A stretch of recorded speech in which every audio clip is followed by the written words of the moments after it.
আসসালামু আলাইকুম and good day dear students. Welcome to my online class. Honours চতুর্থ বর্ষের নিয়মিত ক্লাসে আমি তোমাদের সাথে আছি Mohammad Abdul Salam, lecturer, department of management, Pallabi মহিলা ডিগ্রি কলেজ। আমরা পড়ব প্রজেক্ট ম্যানেজমেন্ট। প্রজেক্ট ম্যানেজমেন্টের ধারাবাহিক ক্লাসে আমরা টাইপস অফ প্রজেক্টগুলো আলোচনা করেছি। অর্থাৎ as per the time frame, অর্থাৎ সময় বা আয়তনের ভিত্তিতে প্রজেক্টগুলোকে আমরা বিভিন্নভাবে ভাগ করে থাকি।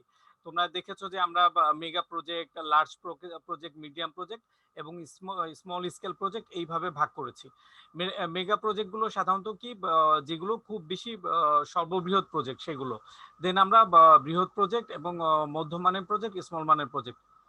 এরপরে দেখো আমরা যেগুলো মেইন টাইপস হচ্ছে যে প্রফিটেবিলিটির ভিত্তিতে, অর্থাৎ কিছু প্রজেক্টের ক্ষেত্রে প্রফিটেবল হয়, অথবা কোনো প্রজেক্টের ক্ষেত্রে প্রফিটেবল হয় না।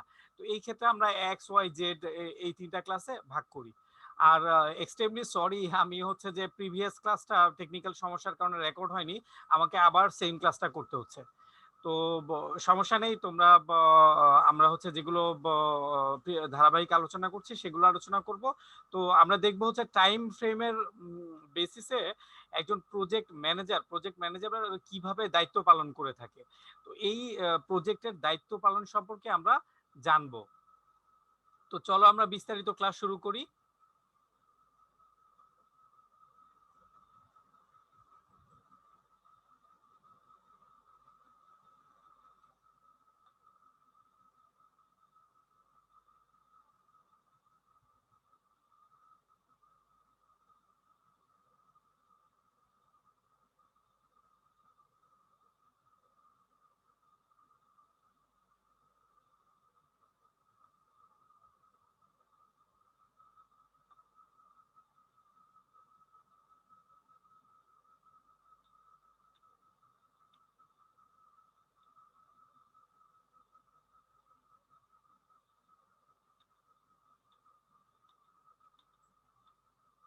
এই বিষয়গুলো আমরা আলোচনা করেছি।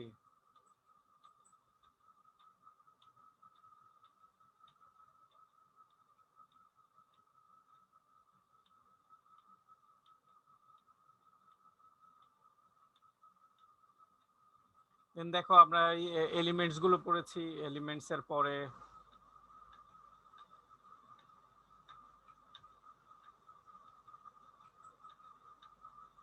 অবজেক্টিভ গুলো দেখেছি আমরা, প্রজেক্টের উদ্দেশ্য কি কি উদ্দেশ্য রয়েছে, গুরুত্ব সম্পর্কে জেনেছি। টাইম বেসিসে জিওগ্রাফিক্যাল লোকেশনের ভিত্তিতে প্রকল্পগুলোকে ভাগ করা হয়।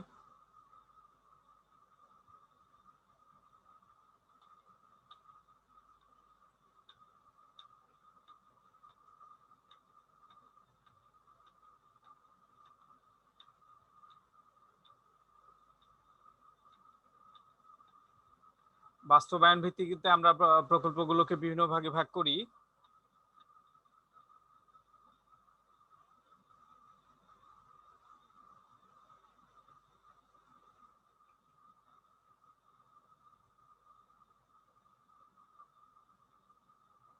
পেশাগতভাবে ভাগ করা হয়।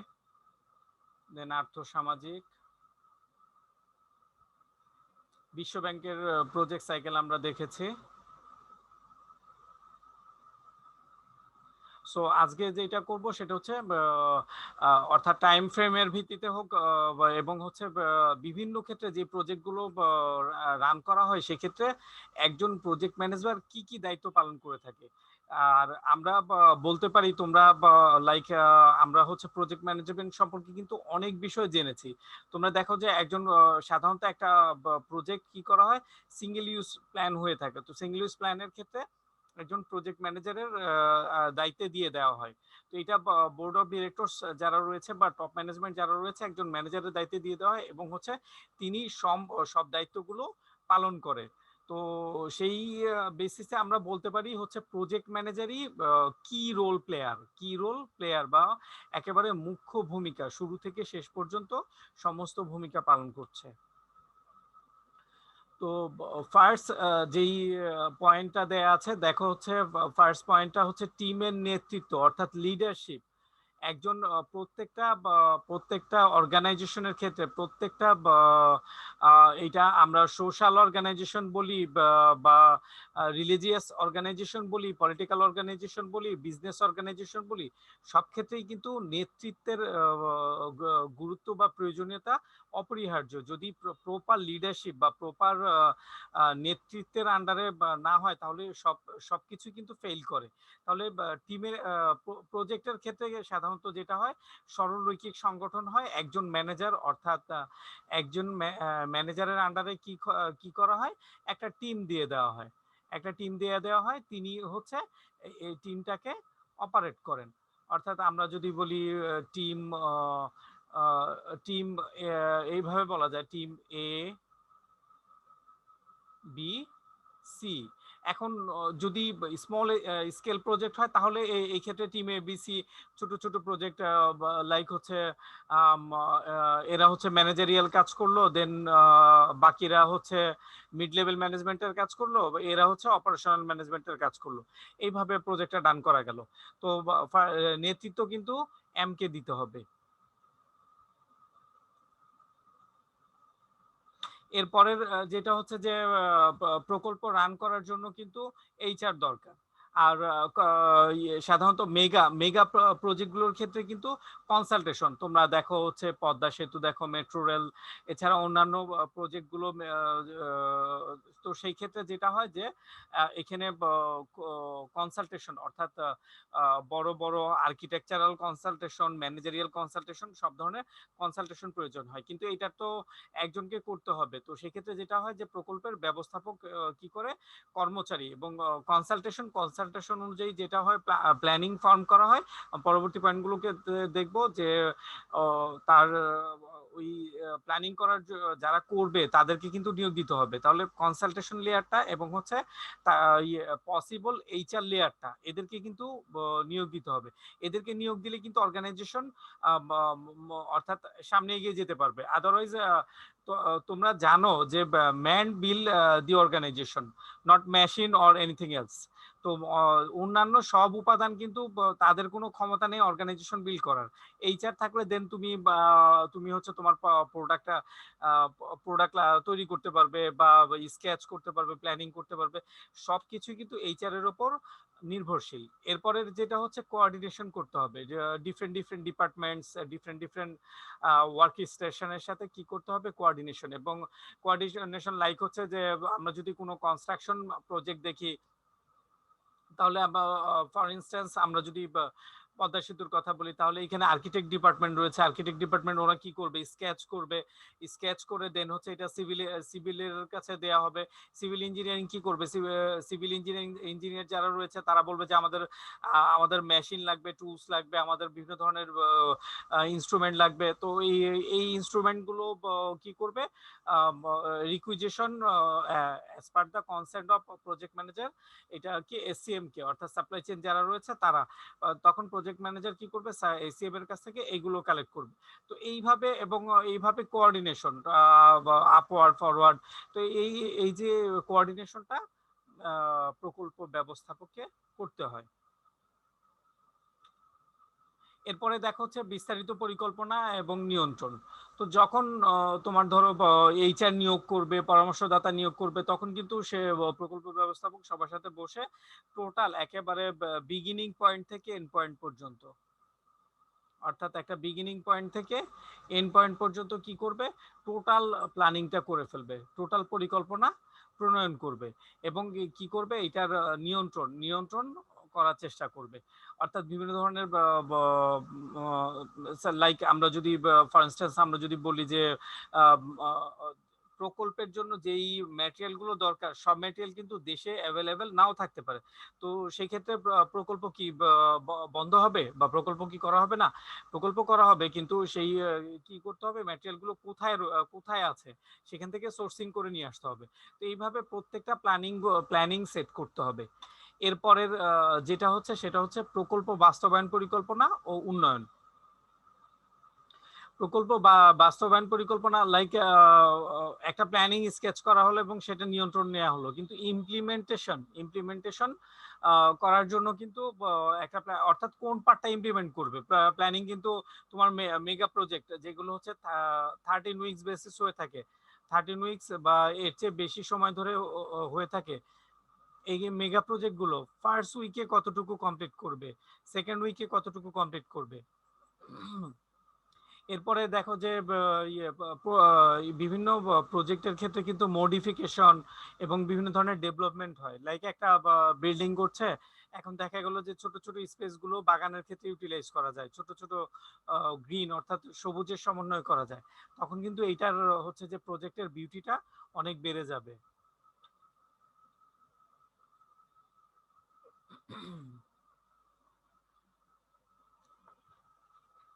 সরি।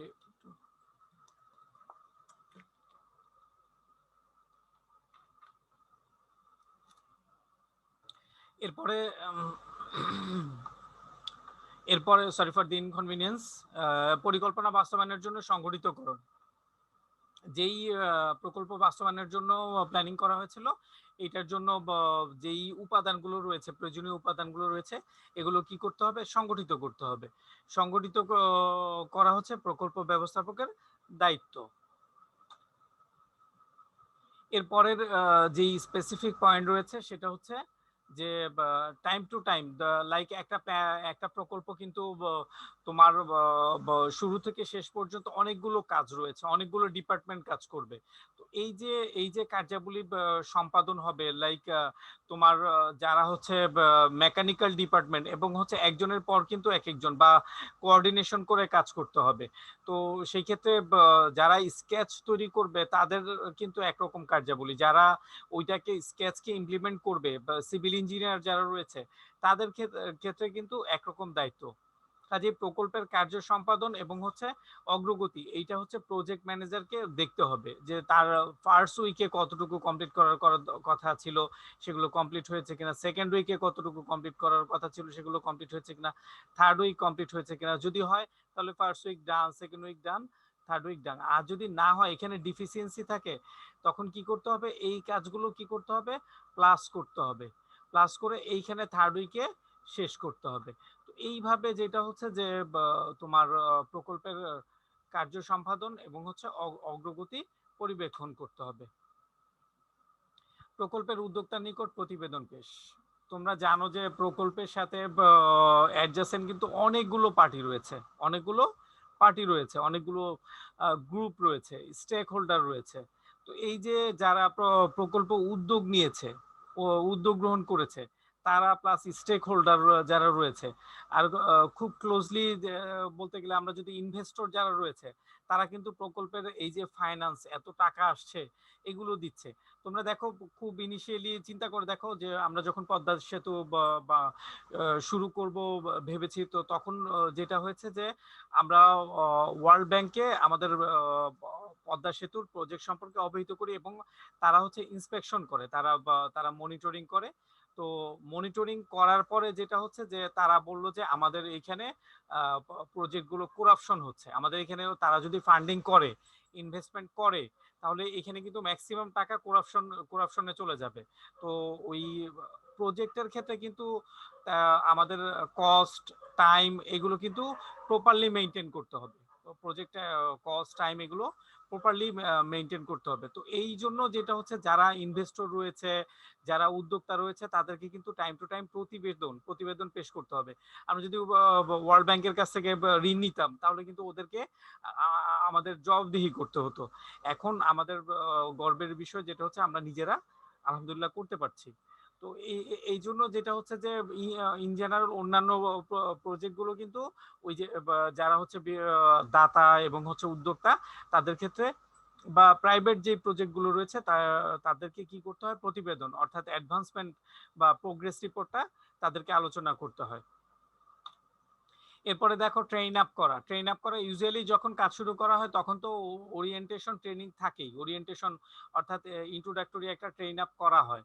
তো ইন্ট্রোডাক্টরি প্রশিক্ষণের ব্যবস্থা করা হয়।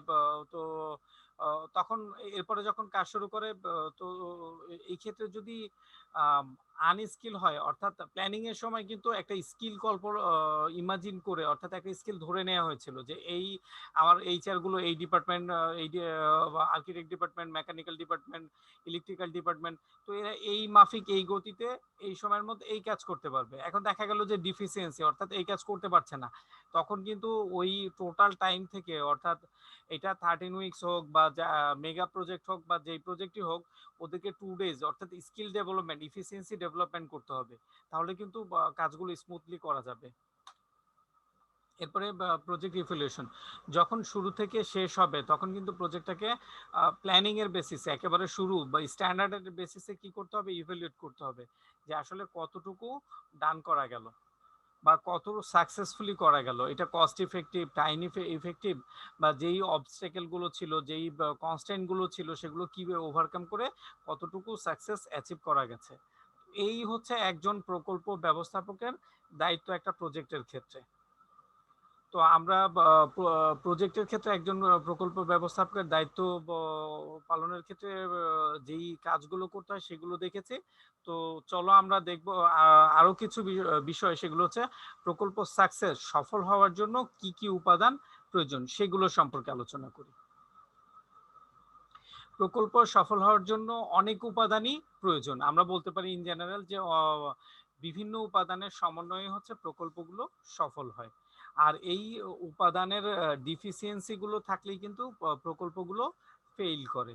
তাহলে আমাদের সাকসেসের ক্ষেত্রে যেই উপাদানগুলো রয়েছে, কিছু উপাদান সম্পর্কে আমরা জানবো।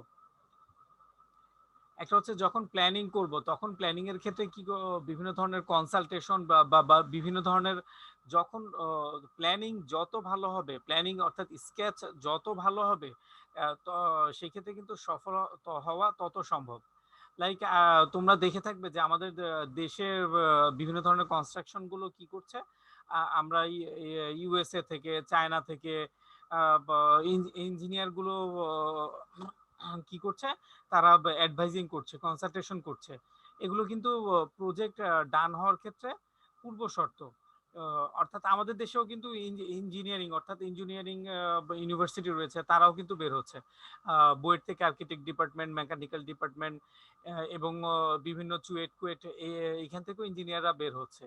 কিন্তু আমাদের ক্ষেত্রে লাইক হচ্ছে অ্যাটাচমেন্টের কারণে কিছুটা সফলতা আসলেও পারফেক্টলি করতে পারছি না। পারফেক্টলি করার ক্ষেত্রে যেমন আমরা বলতে পারি একটা উদাহরণ, হাতির ঝিল প্রকল্প। সেটা হচ্ছে ডিফেন্স বেসিসে, অর্থাৎ আর্মিদের তত্ত্বাবধানে প্রকল্প সফল করা গেছে। তো যেটা হয় যে স্কিলড প্ল্যানিং এর ক্ষেত্রে প্রকল্প সাকসেস হওয়ার রেটটা অনেক বেশি থাকে। তাহলে ফার্স্ট হচ্ছে দক্ষ পরিকল্পনা, এরপরে দেখো হচ্ছে দক্ষ জনশক্তি। এক হচ্ছে যেমন দক্ষ পরিকল্পনা লাগবে, সেক্ষেত্রে দক্ষ এইচআর, অর্থাৎ কাজ করার ক্ষেত্রে কিন্তু বিভিন্ন ডিপার্টমেন্টে বিভিন্ন ধরনের, বিভিন্ন লেয়ারে বিভিন্ন ধরনের এইচআর থাকবে, কিন্তু যদি এইচআর গুলো স্কিলড হয় এবং দেখা যায় উন্নত বিশ্বে যেটা করা হয়, প্রজেক্ট গুলো যে, অর্থাৎ ম্যানুফ্যাকচারিং প্রজেক্টে ম্যানুফ্যাকচারিং যে এইচআর রয়েছে তারাই কিন্তু জব করছে। তো তাদের ক্ষেত্রে কিন্তু টাইম ফ্রেম, অর্থাৎ একটা কাজ করতে ইন জেনারেল যে সময় লাগে, ইফিসিয়েন্সির কারণে কিন্তু অনেক কম সময় লাগে। তাহলে ওই ইফিসিয়েন্ট এইচআর যদি আমরা প্রোভাইড করতে পারি, তাহলে কিন্তু সাকসেসটাও দ্রুত অ্যাচিভ করা যাবে। তাহলে এটা যেটা করা হয় প্রত্যেকটা ডিপার্টমেন্টে আমাদের, আমরা যদি অপারেশনাল লেভেল ধরি, সেইখানেও সেম সিচুয়েশন, অর্থাৎ স্কিল এইচআর লাগবে। আর যদি আমরা টপ লেভেল ম্যানেজমেন্ট ধরি বা কনসালটেশন ধরি, সেক্ষেত্রেও কিন্তু আমাদের স্কিল এইচআর অর্থাৎ স্কিল ট্যালেন্ট লাগবে। চেঞ্জেস গুলো অ্যাডাপ্ট করতে হবে। তোমরা দেখো যে আমাদের মেগা প্রজেক্টের ক্ষেত্রে, মেট্রো রেলের ক্ষেত্রে এখন বলা হচ্ছে যে কমলাপুর রেল স্টেশন, তোমরা জানো যে খুব হিস্টোরিক্যাল একটা স্থাপত্য কর্ম, কিন্তু ওই স্টেশনটা এখন রাখা যাচ্ছে না। আনফরচুনেটলি ওইটা ভেঙে ফেলতে হবে, মেট্রো রেলের জন্য ভেঙে ফেলতে হবে। এই যে চেঞ্জেস, এই চেঞ্জগুলো কিন্তু মেনটেন করতে হবে, এই চেঞ্জগুলোকে রেসপন্স করতে হবে। আদারওয়াইজ কিন্তু এটা সাকসেসটা, সাকসেস সাকসেস কিন্তু এন্ডে, একেবারে বিগিনিং এ কিন্তু এটা হচ্ছে সাকসেস রেট মেজার করা সম্ভব না। এটা আমরা টাস্ক মেজার করতে পারি বা কাজ কতটুকু হলো সেটা মেজার করতে পারি। তাহলে এই চেঞ্জগুলো কিন্তু অ্যাকসেপ্ট করতে হবে। আর এই চেঞ্জ লাইক গভর্নমেন্ট এই চেঞ্জ করতে পারে, সরকারের পক্ষে এই চেঞ্জ করা সম্ভব, কিন্তু প্রাইভেট অর্গানাইজেশনের ক্ষেত্রে কিন্তু সহসাই সব চেঞ্জ সম্ভব না। কিন্তু প্রোডাক্টের ক্ষেত্রে যদি এমন হয় ডিমান্ডে চেঞ্জ হচ্ছে, কনজিউমার ডিমান্ড, তাদের ভ্যালুস, তাদের হচ্ছে রুচি চেঞ্জ হচ্ছে, তো সেই ক্ষেত্রে কিন্তু আমার প্রোডাক্টকে ওইভাবে মডিফাই করতে হবে, আদারওয়াইজ কিন্তু বিজনেস সার্ভাইভ করা সম্ভব না। তাহলে আমরা চেঞ্জের ক্ষেত্রে পজিটিভলি রেসপন্স করব আর স্কিল এইচআর নিয়ে আসবো। এরপরে দেখা হচ্ছে প্রকল্প ব্যবস্থাপনা দক্ষতার ধারাবাহিক উন্নয়ন করতে হবে। প্রকল্প ব্যবস্থাপনা যেটা রয়েছে সেটার স্কিল ব্যবস্থাপনা, ম্যানেজারিয়াল স্কিলটাও কিন্তু খুব সিগনিফিক্যান্ট একটা স্কিল। সরি, এই সিগনিফিক্যান্ট স্কিলটাও কি করতে হবে, ইউটিলাইজ করতে হবে। অর্থাৎ যে ব্যবস্থাপনা রয়েছে সেটার কি দক্ষ, অর্থাৎ দক্ষভাবে ব্যবস্থাপনাকে অপারেট করতে হবে এবং এই দক্ষতার ধারাবাহিক উন্নয়ন করতে হবে। এরপরের যেই সিগনিফিকেন্ট পয়েন্ট সেটা হচ্ছে যে প্রকল্প পরিকল্পনা সময়ের সাথে সাথে অগ্রগামী থাকা। অর্থাৎ প্রকল্প পরিকল্পনাগুলো কিন্তু টাইম টু টাইম চেঞ্জ হয়, তো এই চেঞ্জগুলোকে অ্যাকসেপ্ট করতে হবে এবং হচ্ছে লাইক আমাদের আজকে 30শে মেতে আমরা যদি একটা প্রজেক্ট শুরু করি তাহলে কিন্তু আমরা এটা 30শে মে ধরতে পারবো না, আমাদের ধরতে হবে কিন্তু অ্যাটলিস্ট ডিসেম্বর, কিন্তু বা হচ্ছে সামনে আমরা কতদিন, অর্থাৎ আমাদের প্রোডাক্টের লাইফ টাইম কিন্তু কনসিডার করতে হবে। এই ক্ষেত্রে কিন্তু আমাদের টাইমের থেকে আমি আজকে প্রোডাক্ট ম্যানুফ্যাকচারিং করলাম, কিন্তু এই প্রোডাক্ট মার্কেটে লঞ্চ হবে কিন্তু আরো এমন হচ্ছে যে এইটা হচ্ছে আরো 1 বছর পরে, তাহলে আমাকে কিন্তু আরো 1 বছর পরের বিষয় চিন্তা করতে হবে যে আরো 1 বছর পরে কি কি চেঞ্জেস আসবে, কি কি ফিচার থাকবে, সেই মাফিক কিন্তু আমার প্রোডাক্টকে প্রিপেয়ার করতে হবে, আদারওয়াইজ কিন্তু আমার ওই প্রোডাক্ট ডিমান্ড ক্রিয়েট করতে পারবে না। আর এই ক্ষেত্রে কিন্তু যদি মেগা প্রজেক্ট গুলো হয়, গভর্নমেন্টের ক্ষেত্রে হয়, তাও কিন্তু টাইম ফ্রেমের বিষয়গুলো কনসিডার করতে হবে, আদারওয়াইজ যেটা হবে যে প্রোডাক্টগুলো কিন্তু অনেক ক্ষেত্রে আনসাকসেসফুল হওয়ার এবং হচ্ছে ফেইল করার পসিবিলিটি থাকে। তাহলে যখন আমরা প্রকল্প পরিকল্পনা করব, প্রজেক্ট প্ল্যানিং করব, সেক্ষেত্রে আমরা অবশ্যই সময়ের সাথে অগ্রগামী থাকার চিন্তা করব। আজকে এই পর্যন্তই। আর সরি টু সে আমাদের টেকনিক্যাল সমস্যার জন্য কিন্তু প্রিভিয়াস ক্লাস আমি একটা ক্লাস শেষ করে ওইটা কিন্তু আমি তোমাদেরকে করতে পারি না, আমাকে আবার করতে হলো। সমস্যা নেই, তো আলহামদুলিল্লাহ আবার আমরা সাকসেসফুলি ক্লাস কমপ্লিট করলাম। তোমরা ভালো থাকো, that's all for the timing. আগামী ক্লাসে ইনশাল্লাহ দেখা হবে। Thank you.